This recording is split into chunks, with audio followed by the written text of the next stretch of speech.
Dr. Doreen Grand-Pichet is the Dr. Doreen is an expert in autism. Doreen Grand-Pichet. Dr. Grand-Pichet. Dr. Doreen Grand-Pichet. Dr. Doreen Grand-Pichet is a visionary in the field of autism. Now you can ask her questions on Ask Dr. Doreen.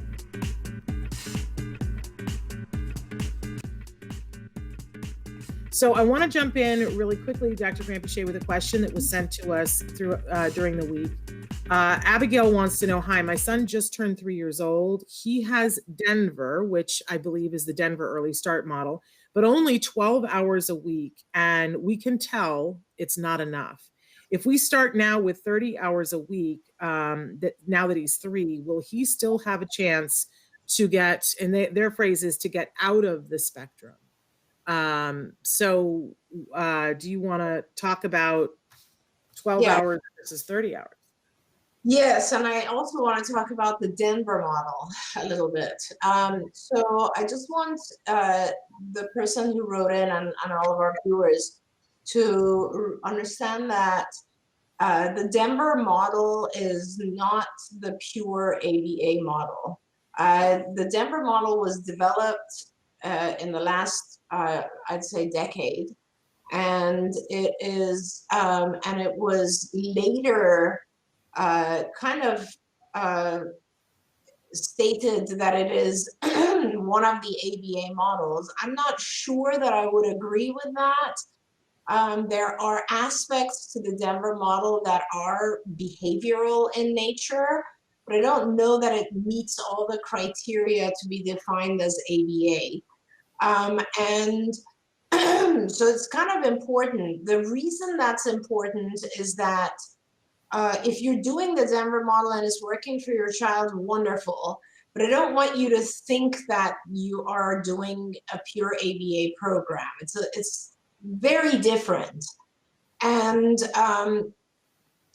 all the studies you have to realize, because this parent wrote and said, you know, if I increase my hours, will it get my child out of the diagnosis? And you have to realize that all the studies that showed recovery from the diagnosis or losing symptoms of the diagnosis had to do with pure ABA models, and they were done all the way back to the 80s, right? So 87 was the first study. And then after that, there were replications that occurred in the 90s and all the way through, I think our replication or recovery study was in the late 90s. And I'm not sure if the Denver model has any kind of study published that shows actual recovery. In other words, that the intensity and their model was focused on enough symptoms that it resulted in the individual losing their diagnosis. I don't think that happened. I know that the Denver model does have a lot of research behind it to show that it is effective, but I don't know if it ever resulted in recovery. So that's something important for you as a parent to decide.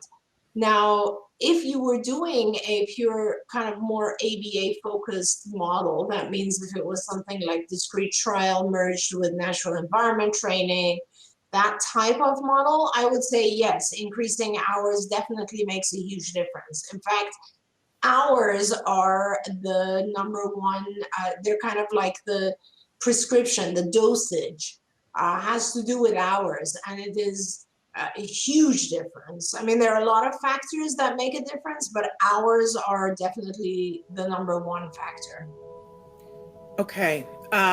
So I hope that for that parent, you know, that you will take that and write us another question. Thanks for watching Autism Live.